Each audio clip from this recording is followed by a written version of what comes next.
Bismillah, alhamdulillah, wassalatu wassalamu ala rasulillah wa ala alihi wa sahbihi wa man wala amma ba'd.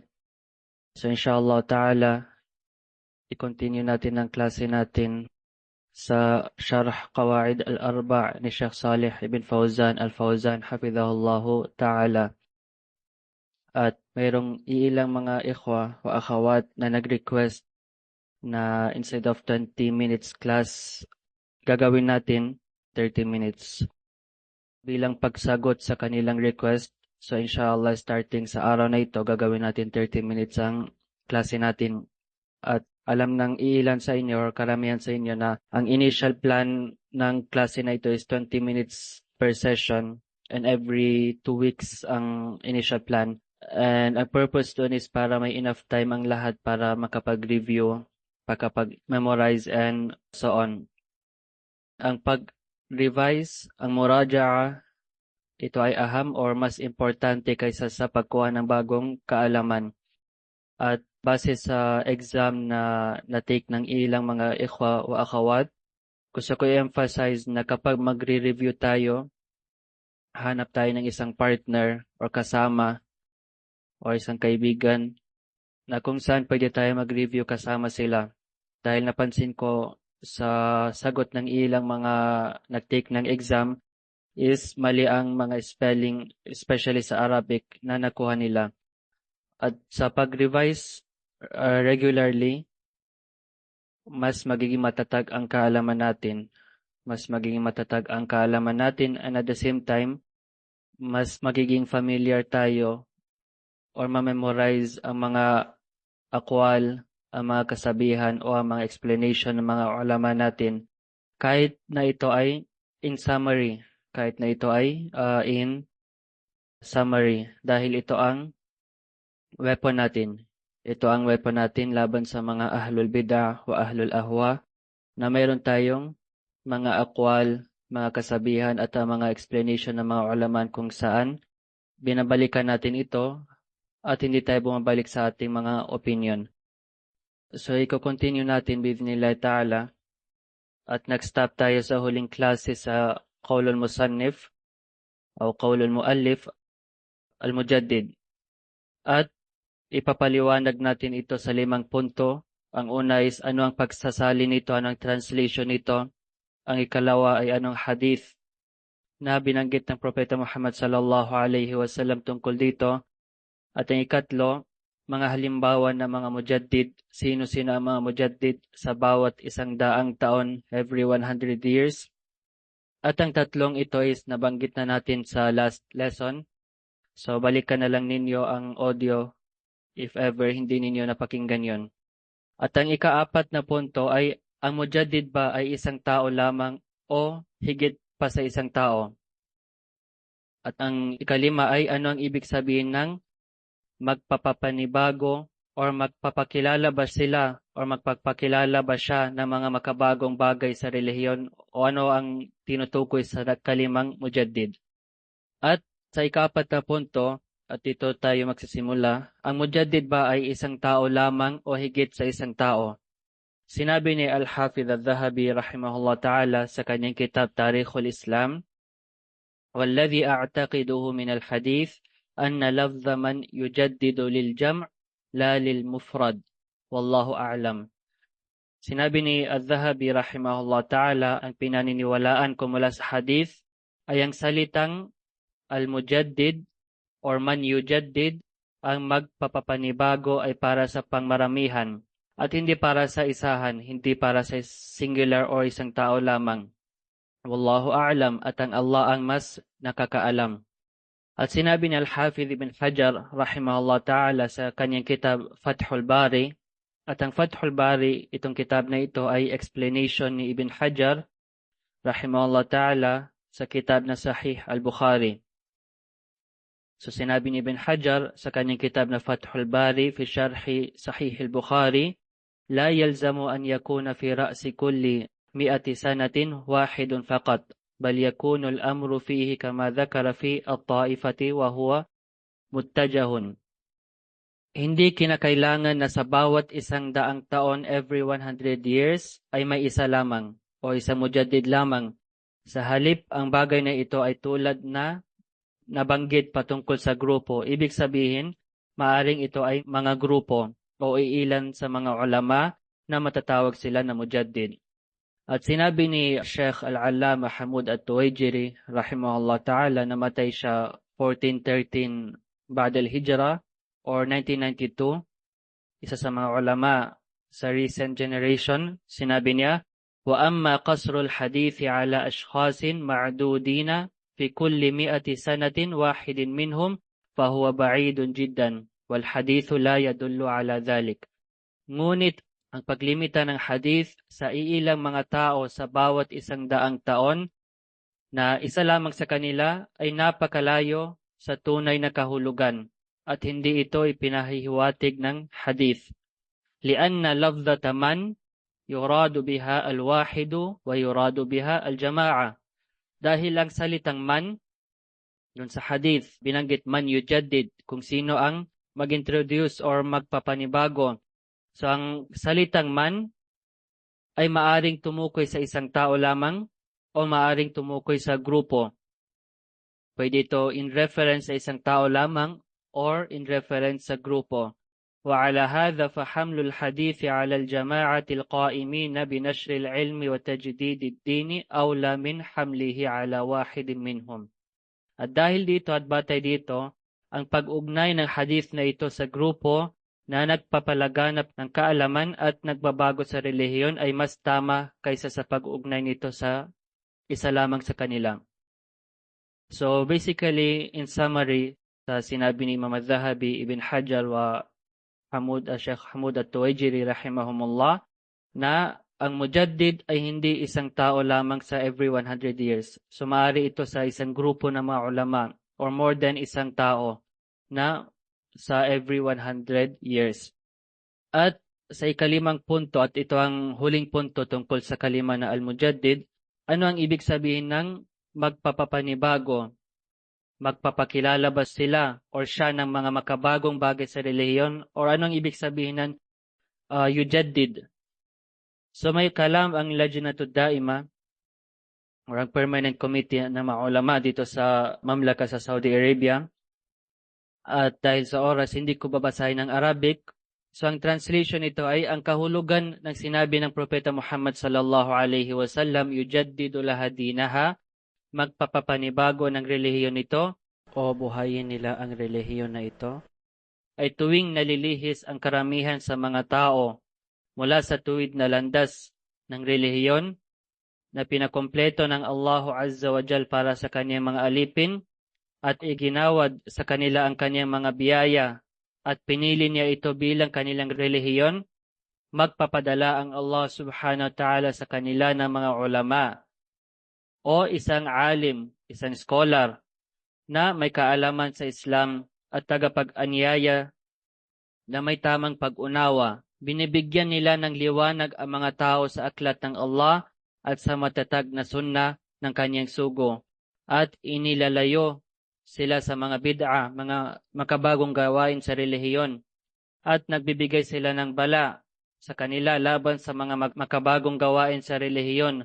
At ibinabalik sila mula sa kanilang paglihis tungo sa tuwid na landas, ang aklat ng Allah at ang sunna ng kanyang sugo sallallahu alaihi wasallam. Fasamma dhalika tajdidan binisbatin lil ummah. Kaya tinawag itong pagpapapanibago o pagbubuhay na may kinalaman sa umma na ito. La binisbatin lid dini alladhi shara'ahu Allahu wa akmala. At ang ibig sabihin ng pagpapapanibago o pagbubuhay ay hindi ang pag-introduce ng bagong bagay sa mismong relihiyon na ito na kinumpleto ng Allahu Azza wa Jal, sapagkat ang pagbabago at kahinaan at paglihis ay nangyayari mula sa isang panahon hanggang sa isang panahon sa umma na ito. Ngunit ang Islam mismo, ang Islam ang din ng Allahu Azza wa Jal, ay nananatiling nakapreserba sa pamamagitan ng pagpreserba sa aklat ng Allahu Azza wa Jal at sa sunan ng kaniyang sugo sallallahu alaihi wasallam na nagpapapaliwanag nito. Kaya sinabi ng Allahu Azza wa Jal, Inna nahnu nazzalna dhikra wa inna lahu lahafidhun. Katotohanan, kami ang baba ng pag-aalala at tunay na kami ay ang mag-iingat nito or magpreserba nito. Intaha kalamuhum. So ito ang sinabi ng Lajnatu Daima. So ang tanong, ano ang ibig sabihin ng yujaddid lahadinaha? Ibig sabihin ba is mag-i-introduce sila, magpapakilala ba sila ng mga makabagong bagay sa relihiyon? At ang sagot in summary is hindi.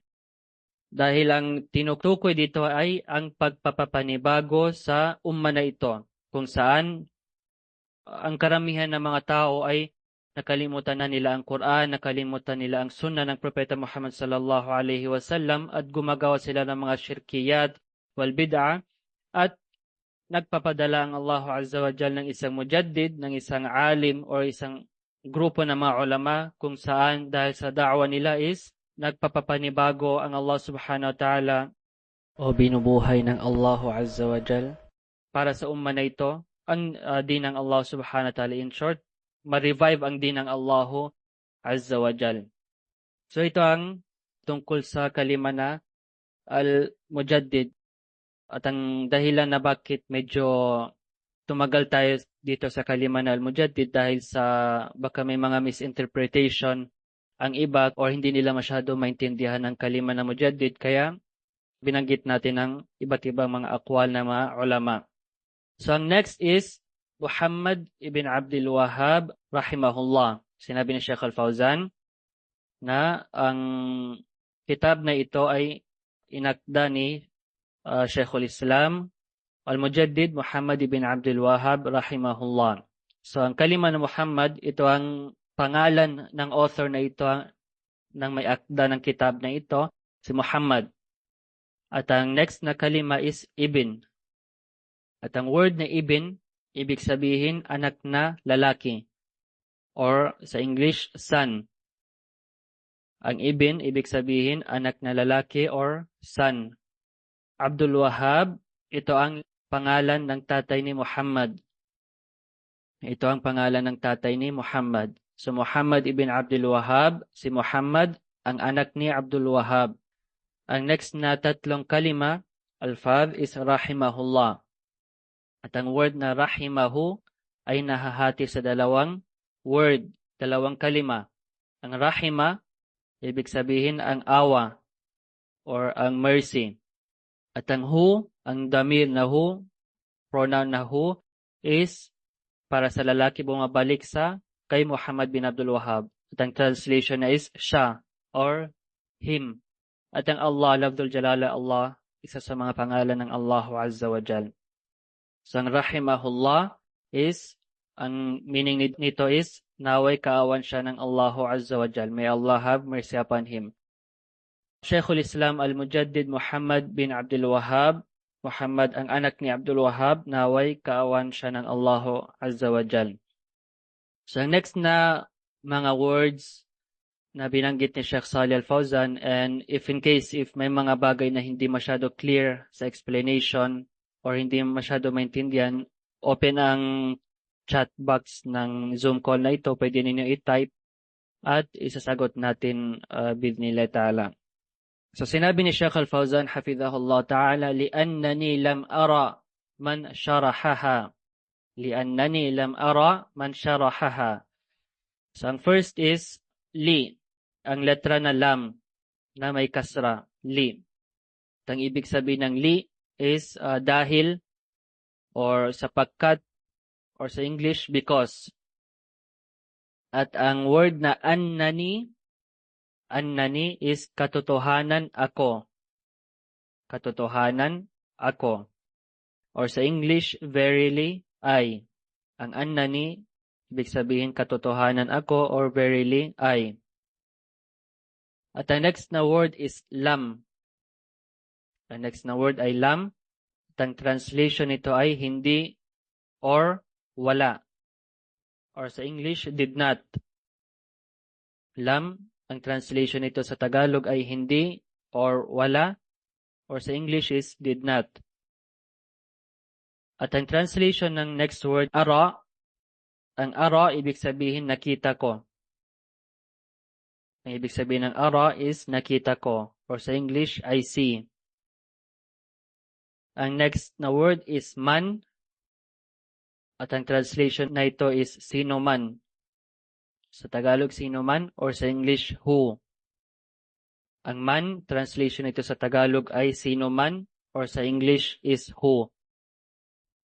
At ang next na word, na dalawang word is sharahaha. Sharahaha. Ito ay nahahati sa dalawa, sharaha, at ang damir or ang pronoun na ha wa alif. Ang sharaha, ibig sabihin ang nagpaliwanag. Ang nagpaliwanag. At sa English is explained. Past tense, explained. Kaya ang pangalan ng kitab na ito is Sharh Qawaid al-Arba. Sharh, ibig sabihin explanation ng Qawaid al-Arba. At ang difference ng dalawa is, ang first is Sharhun, na may dammatain. Ito ay Sharaha. At medyo papasok tayo sa sarf. Ang Sharaha is, kumbaga past tense, verb ito. So, ang Sharaha, ibig sabihin ang nagpaliwanag or explained. At ang ha pati alif is, ibig sabihin nito is, sa Tagalog, nito. N-I-T-O, nito, or sa English is this.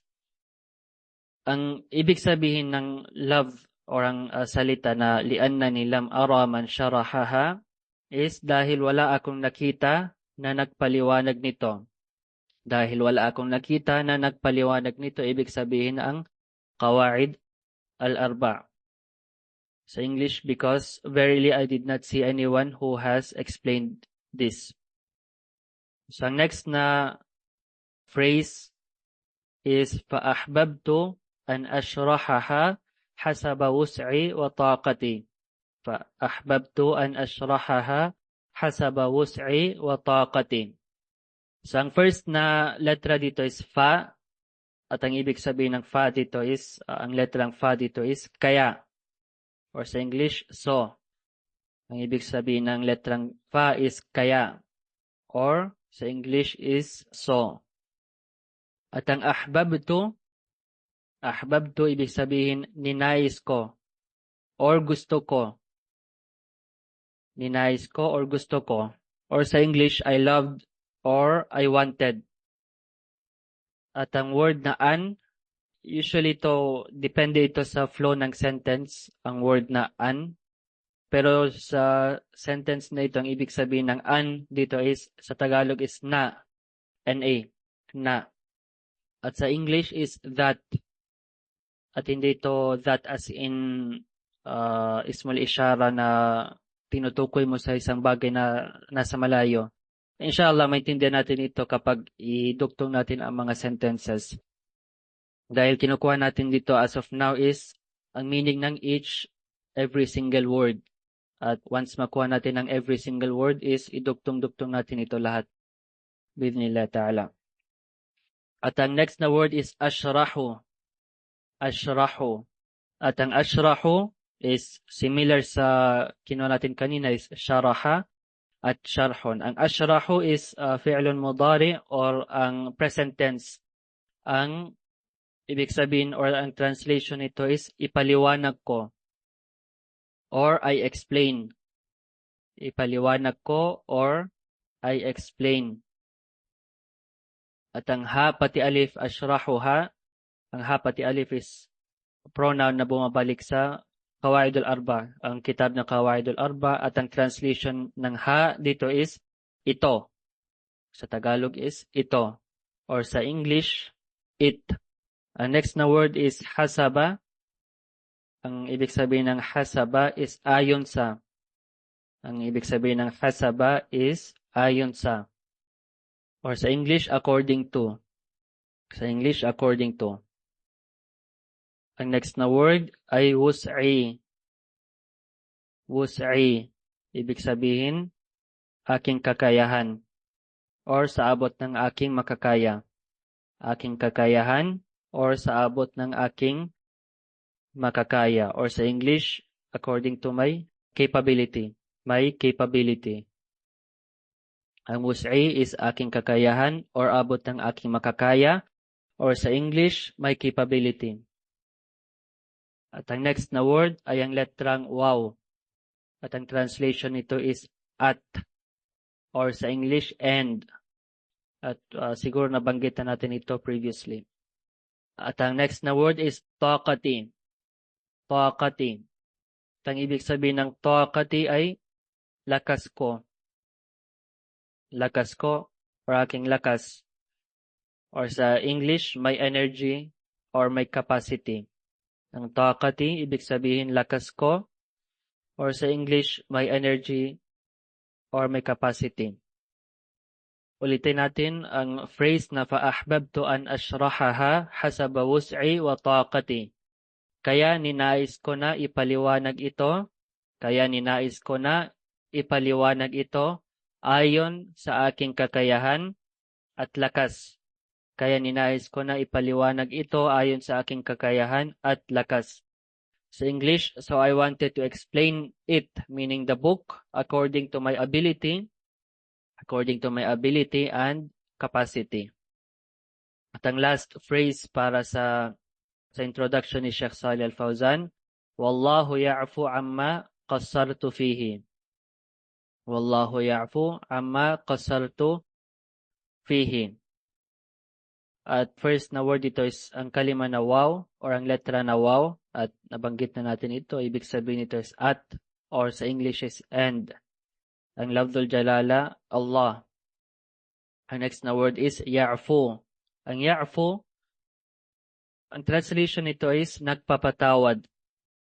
Ang translation nito ay nagpapatawad.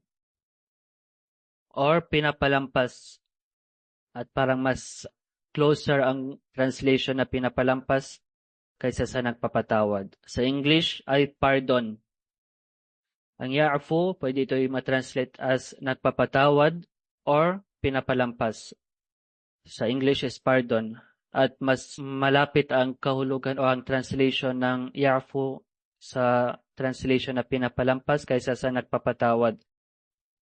Dahil may farq or may side note lang ito, may difference or pagkakaiba sa pagitan ng yaghfir wa ya'fu. Ang yaghfir wa ya'fu. Although apparently parehas lang ito, pero ang ya'fu in short is humihingi tayo sa Allah subhanahu wa ta'ala na palampasin niya ang ating mga kasalanan at hindi lang patawarin niya ang ating kasalanan, kasali na dito is mabura ito mula sa aklat ng mga gawain natin. Mabura ito mula sa aklat ng gawain natin. Unlike sa yaghfir, ang ibig sabihin ng yaghfir ay humingi tayo ng kapatawaran ng Allah subhanahu wa ta'ala, pero kapag nagpapatawad ang Allah subhanahu wa ta'ala, ang mga epekto nito or ang trace or ang bagay na ito ay mananatili pa rin sa ating mga aklat na mga gawain natin. Kaya sa Ramadan, isa sa dua na binabanggit natin sa last 10 nights, kapag alam natin kung kailan ang Laylatul Qadr, ang dua na itinuro ng Propeta Muhammad sallallahu alaihi wasallam sa atin ay Allahumma innaka afuwun tuhibbul afwa fa'fu anni. So galing ito sa itong word na ito, ya'fu, mula sa afu. So ito lang as a side note para maintindihan natin bakit mas pinili natin ang word na pinapalampas kaysa sa nagpapatawad. So ang next na word is amma. Amma, ain mim, alif. So ang ibig sabihin ng amma ay mula sa anuman. Mula sa anuman. Or tungkol sa anuman. Or sa English, about what? Or about which. So ang amma, ang translation nito, a possible translation nito ay mula sa anuman. Or tungkol sa anuman, or sa English, about what, or about which. So, depende sa siyakul jumla or ang flow ng sentence. Ang next na word is qassartu. Qassartu. Nagkulang ako. Translation ng qassartu ay nagkulang ako. Or nagkamali ako. Nagkulang ako. Or nagkamali ako. Or I fell short. Or I fell short. Kaya minsan maririnig natin sa mga nagsasalita ng Arabic, pagkatapos nila i-host ang kanilang guest, ang kanilang mga bisita, tulad sa experience ko, kasama si Sheikh Yahya Nahari, after ng dawra, sinabi ni Sheikh Yahya hafidhahullah ta'ala, samihna li ayi taksir, or patawarin niyo kami para sa anumang pagkukulang. So ito ang kasarto. At ang ibig sabihin ng fihi, ang next word na fihi ay dito. Pwede ito ma-translate na dito or sa bagay na ito. Dito or sa bagay na ito. Or sa English, in it. So ang ibig sabihin ng phrase na ito, Wallahu ya'fu amma qasartu fihi. Wallahu ya'fu amma qasartu fihi. At naway magpatawad ang Allah sa anumang pagkukulang na nagawa ko. At naway magpatawad ang Allah sa anumang pagkukulang na nagawa ko. Ibig sabihin sa pagsusulat ni Sheikh Fauzan or pag-explain, pagpaliwanag sa Qawaid al-Arba. At naway magpatawad ang Allah sa anumang pagkukulang na nagawa ko. Or sa English, and may Allah pardon whatever shortcomings I had. May Allah pardon for whatever shortcomings I had. So ito ang translation. Pasahin natin ulit ang buong muqaddimah, ang buong introduction ni Sheikh Salih Al-Fawzan hafidhahullah ta'ala kasama ng translation sa Tagalog para maintindihan natin after natin makuha ang ibig sabihin ng bawat kalima. So sinabi ni Sheikh Salih Al-Fawzan or sa kitab, al-muqaddimatu, ang panimula or ang introduction. Alhamdulillah wa sallallahu wa sallama ala nabiyyina Muhammadin wa ala alihi wa sahbihi wa ba'd. Ang lahat ng papuri ay para sa Allah at naway itaas ng Allah ang antas ng ating propeta si Muhammad at bigyan siya ng kapayapaan, gayon din ang kanyang tagasunod at kanyang mga kasamahan at bilang pagsunod. Fahadha syarhun lil qawaid al-arba' التي ألفها شيخ الإسلام المجدد محمد بن عبد الوهاب رحمه الله. Kaya ito ang paliwanag sa aklat na Al-Qawaid al-Arba', ang apat na prinsipyo na inakda ni Sheikhul Islam Al-Mujaddid Muhammad ibn Abdul Wahhab, naway kawan siya ng Allah. لأنني لم أرى من شرحها فأحببت أن أشرحها حسب وسعي وطاقتي. Sapagkat wala akong nakita na sino man na nagpaliwanag nito.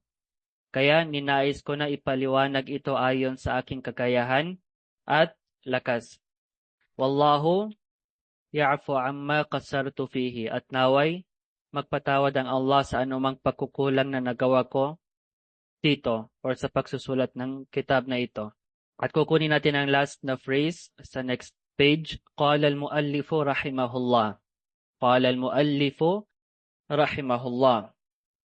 Sa word na qala, ibig sabihin sinabi niya. Ibig sabihin sinabi niya. Ang qala, ang kahulugan nito ay sinabi niya, or sa English, he said. At ginagamit ito para sa kalalakihan. Ang next na word ay al-muallif. Al-muallif. At kung maalala ninyo, nakuha natin ang word na allafa. At ang ibig sabihin ng allafa ay nagsulat or inakda. So ang al-muallif, ibig sabihin may akda or ang author. Ang ibig sabihin ng al-muallif, ang may akda or ang author.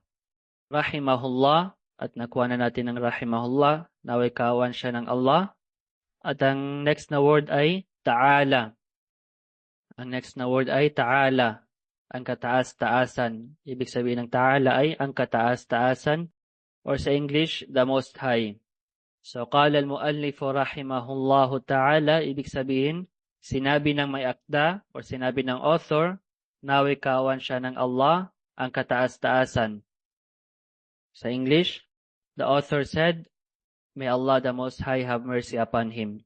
Qala al-muallif rahimahullahu ta'ala, sinabi ng may akda, naway kaawan siya ng Allah, ang kataas-taasan. Sa English, the author said, may Allah the Most High have mercy upon him. Hanggang dito na lang para sa klase natin. At sa susunod na pakikita natin or magsisimula tayo mula sa Bismillahirrahmanirrahim. At magbibigay tayo ng 1 to 2 minutes in case if may mga questions, clarifications, or corrections. Pwede ninyo i-chat sa chat box at isasagot natin ito bidnillahi ta'ala. So may nagtanong, Assalamualaikum wa alaikum assalam wa rahmatullahi wa barakatuh. Kung pwede ba makita sa screen ang text ng sharh habang binabasa? Tulad na mention ko sa first na klase is mas better kung may kakayahan kayo na makakuha ng kitab na ito, mas mainam yun, mas better para makapagsulat kayo, makapag-take ng notes. Kung wala naman, so mas better kung nasa cellphone. At ang isa sa dahilan kung bakit hindi natin sinishare ang screen ng mata na ito or ang kitab na ito, ang aklat na ito ay dahil siguro ang ilan sa mga ikhwa or akhawat ay mahinang kanilang internet. So para hindi mag-lag sa side nila, mas pinili natin sa audio na lang natin i-explain. At isa sa pwede natin gawin is, in-encourage ko ito is, kukuha kayo ng isang libro or isang notebook. Kung wala kayong libro, is isulat ninyo. Isulat ninyo ang kitab mismo. So, halimbawa, after ng klase na ito, halimbawa, kinuha natin ang al-muqaddimah. So, isulat ninyo kung anong nasa kitab, tapos i-transfer ninyo ang notes ninyo sa notebook na yun. So, anong dahilan dun para at least masanay tayo sa pagsusulat or susulat sa Lughatul Arabiya at mas mag-improve tayo sa Lughatul Arabiya. At while binabasa ko ang kitab, sa PDF, walang mga tashkilat, walang mga harakat, tulad ng fatha, kasra, dhamma. So, pwede ninyo ito ilagay sa notebook while nagtitake kayo ng notes. So, ito yung isa sa mga dahilan kung bakit hindi natin sinishare para sa mga medyo mahinang kanilang internet, at least hindi mag-lag ang call nila. So, yun ang sagot doon. Barakallahu fikum. Hindi ko alam kung may app ba ito or wala, pero nasali kung bubuksan natin ang Telegram channel, ay nag-add ako ng link para sa ng PDF ng kitab na ito. So yun ang i-download natin at susundan natin. And as for spelling and so on, so ang binabasa natin sa kitab is yun kung anong nasa PDF, kung ano ang nasa PDF. So, kailangan natin sikapin na masanay tayo sa pagsusulat para if magkaroon tayo ng chance, ng opportunity para mag-upo sa mga ulama, sa mga masyayikh, masanay na tayo magsulat.